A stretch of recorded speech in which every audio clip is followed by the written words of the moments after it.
Welcome one and all to episode 20 of Pocket Edition. I'm your host Sully, and today I'm joined by Joe Chip. He is our guest for this episode from the Joe Chip channel, and you might recognize him from Chip Chat, his podcast. We'll link that down below in the description. And of course, I'm joined by one of my many salty, trusty sidekicks in Count Fracula. How are we today, guys? Fine. Good, thank you. Fantastic. Salty. Salty, as always.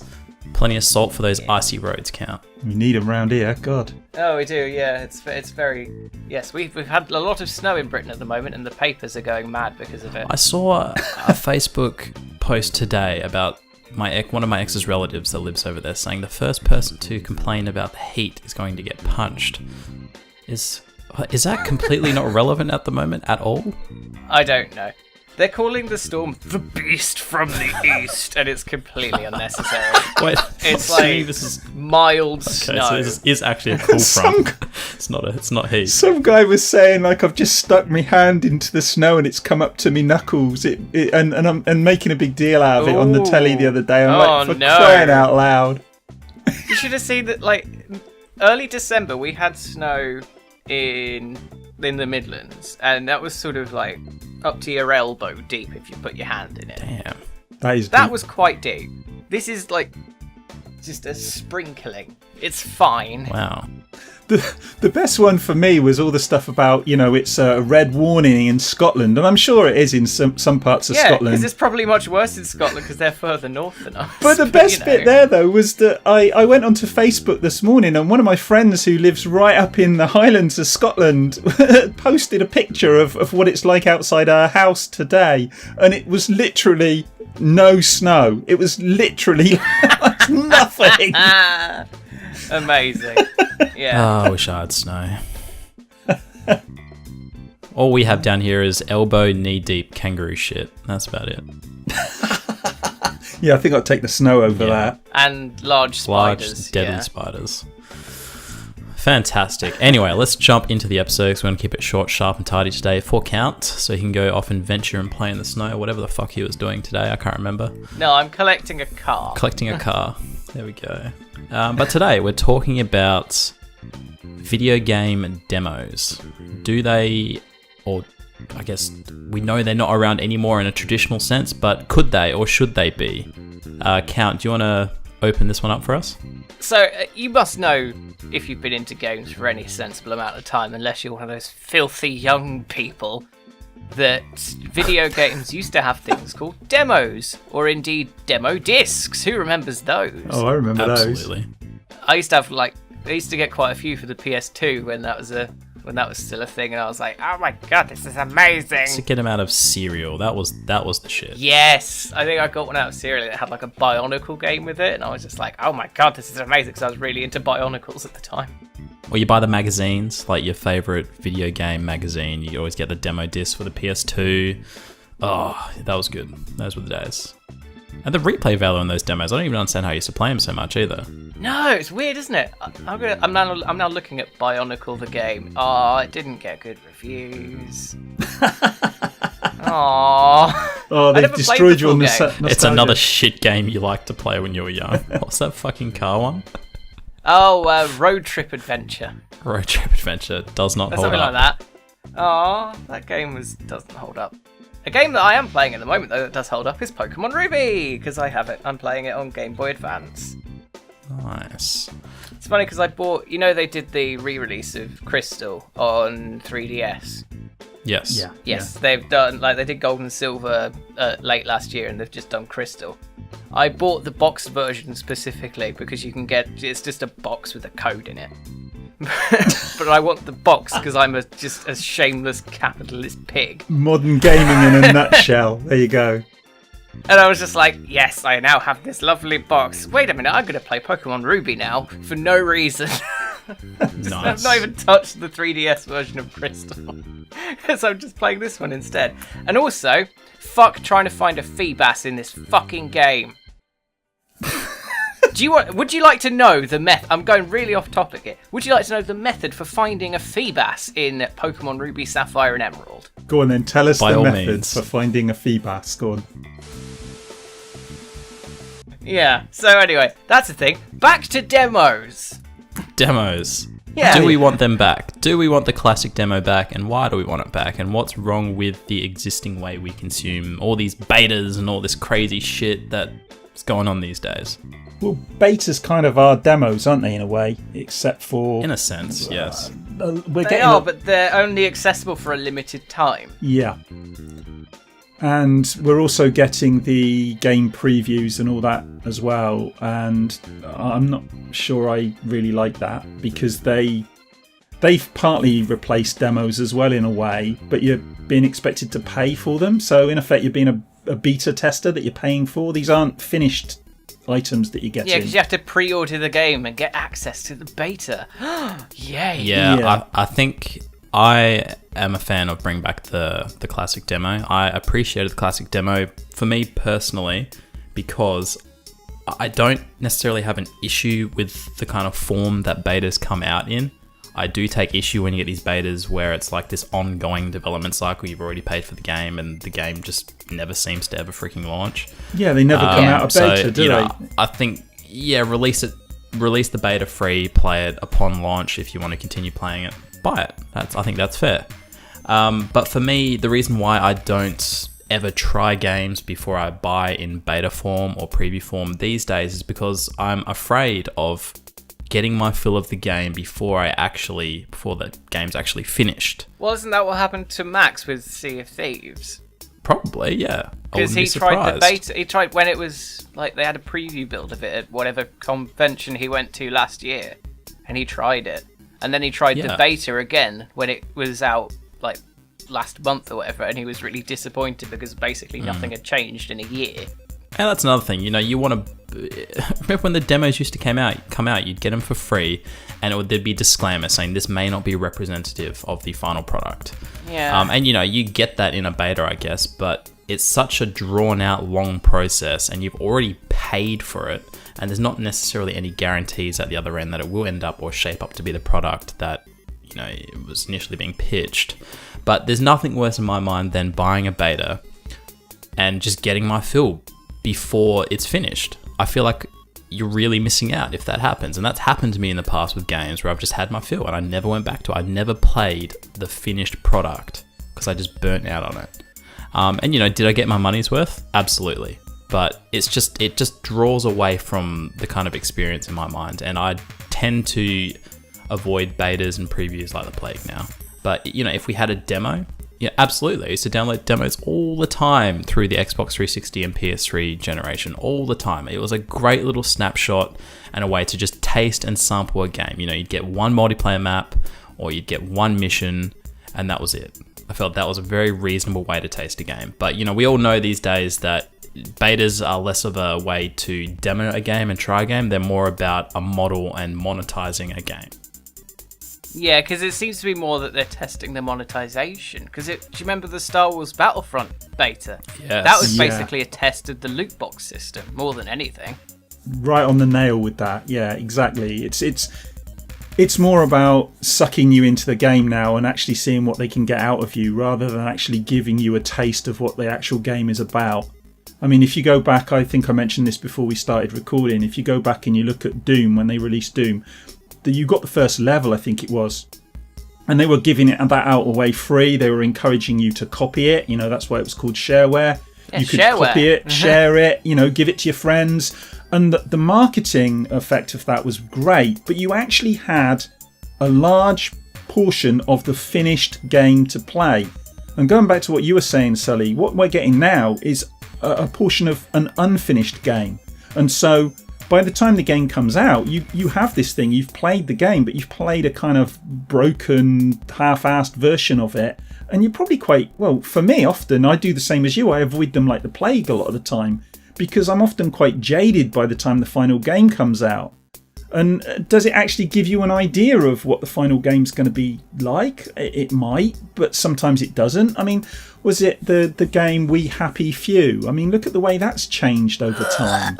I mean, yeah, exactly. When I first heard about We Happy Few, I was quite excited by it. The concept looked great. I know, the E3 presentation blew my mind. I was just like, oh my god, that looks amazing. And then it came into early access and I just cried. Yeah. What changed with that game? Because I've missed all of this. I saw the demo and it looked really cool. And this is all I know about it. The E3 presentation presented it as a sort of Bioshock-like, story-driven, amazing thing. This one when they're taking drugs, right, to be happy all the time? Yeah. Yeah, and the sort of world's all corrupted around them, but they could have done something really interesting with that and made a really nice story with it. What they've done instead, they made a survival crafting game, but it's also a really shit survival crafting game. Like, all the mechanics are really sort of broken, like the hunger and thirst mechanics tick down so quickly, it's stupid. And not only that, it's now been bought out by, I think it's Gearbox? Gearbox, yeah. So they've certainly been bought out by a AAA company. And they've AAA-ified the game with, like, Season Pass and special deluxe editions. Not only that, a deluxe edition that... One particular deluxe edition that doesn't include the game.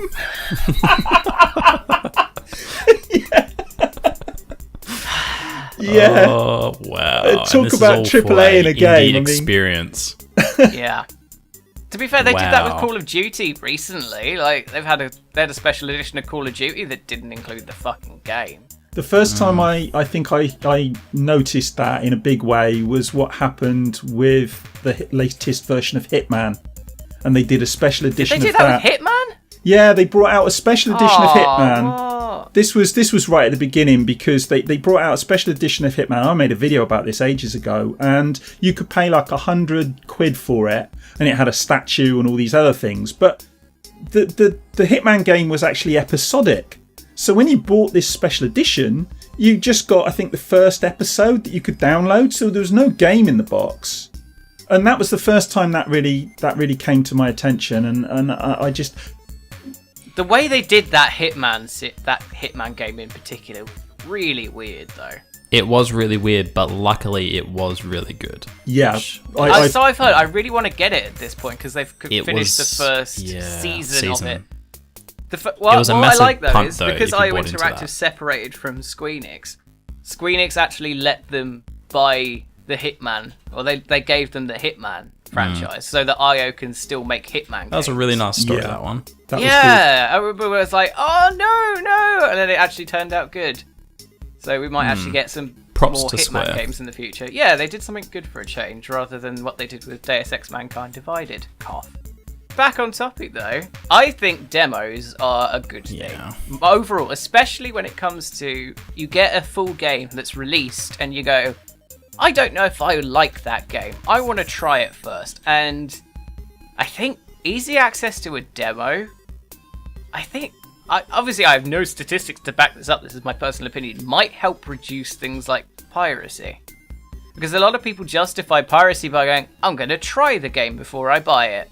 And for a lot of people who pirate games, I'm sure that's actually the case. They'll try a game, they'll go, oh, I like that, I'll put some money towards the developer.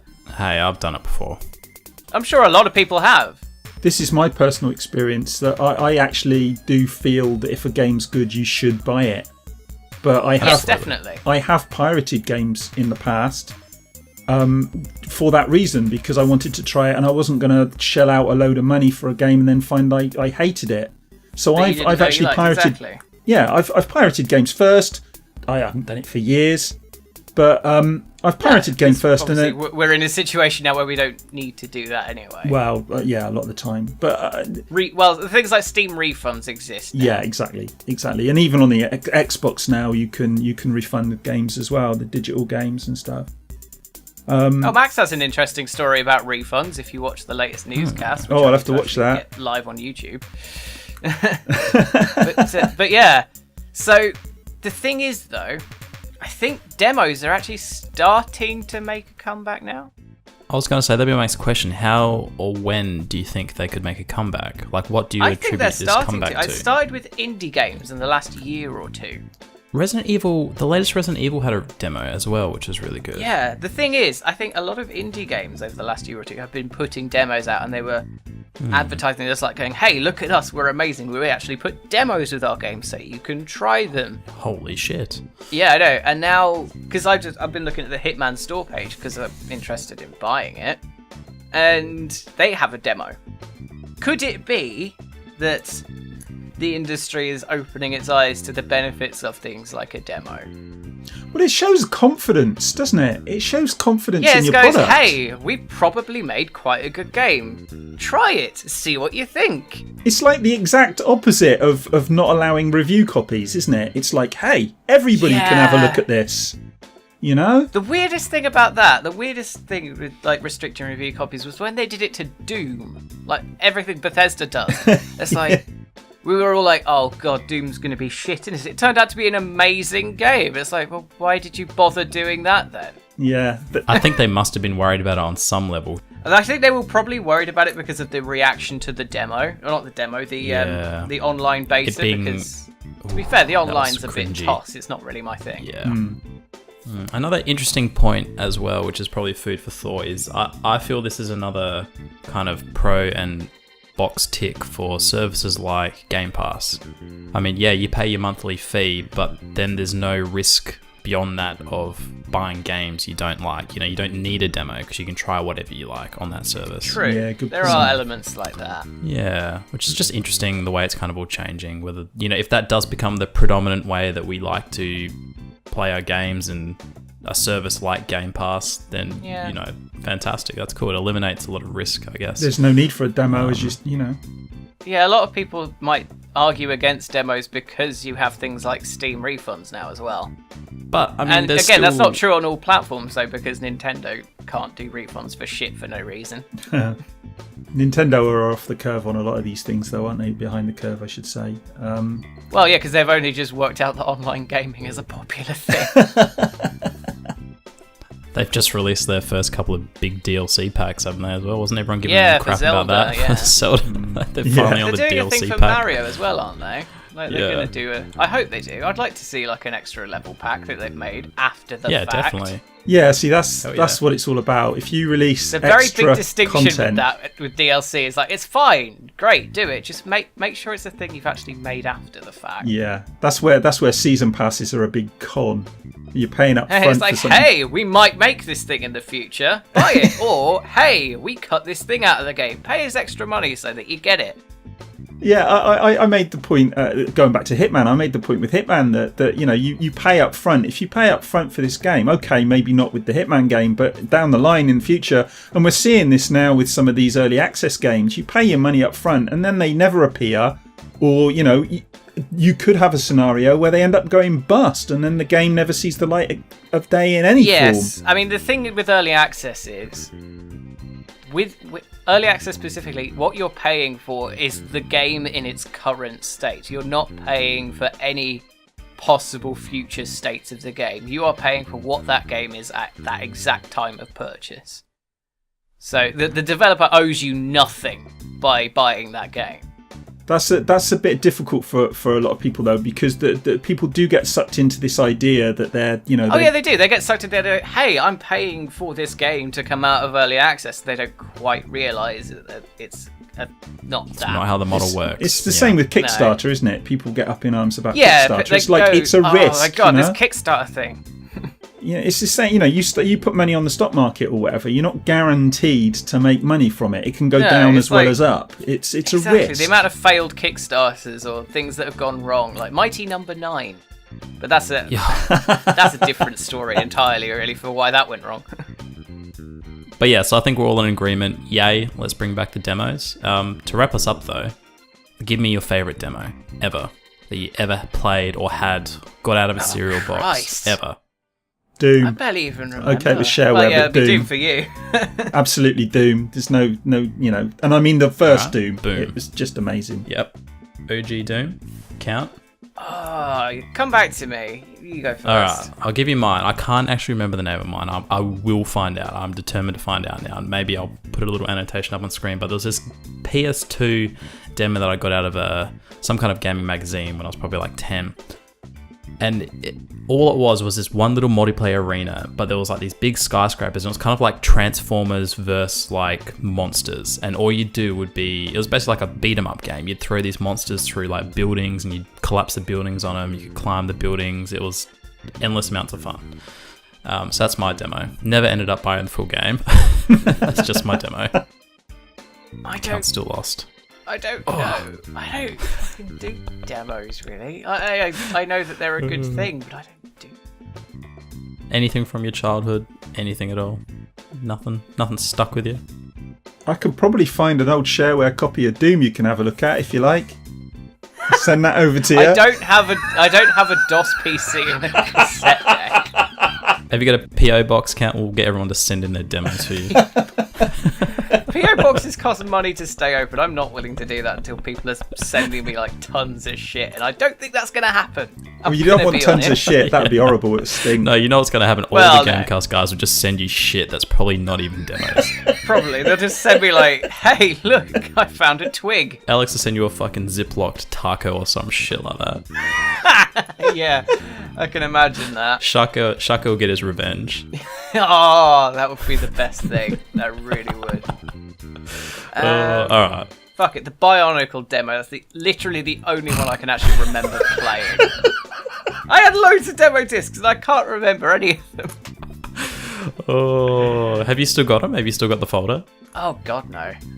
Oh, I was gonna say that'd be sick. I went through like a purging phase of gaming because like when I was an early teenager, I was like, oh, gaming sucks because I'm an idiot. So I got rid of most of my gaming stuff from when I was young, and I'm slowly reacquiring it. Crusader, there you go.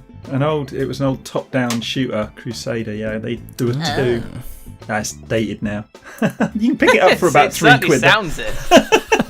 It wasn't actually about Crusaders. It was a guy wearing a red sort of armor costume, and you had to go through, and it was like in an industrial area, and you had to shoot sort of mechs and things. Yeah. I'd be a bit worried if it was about the Crusade, like Joe the Atheist just mowing down.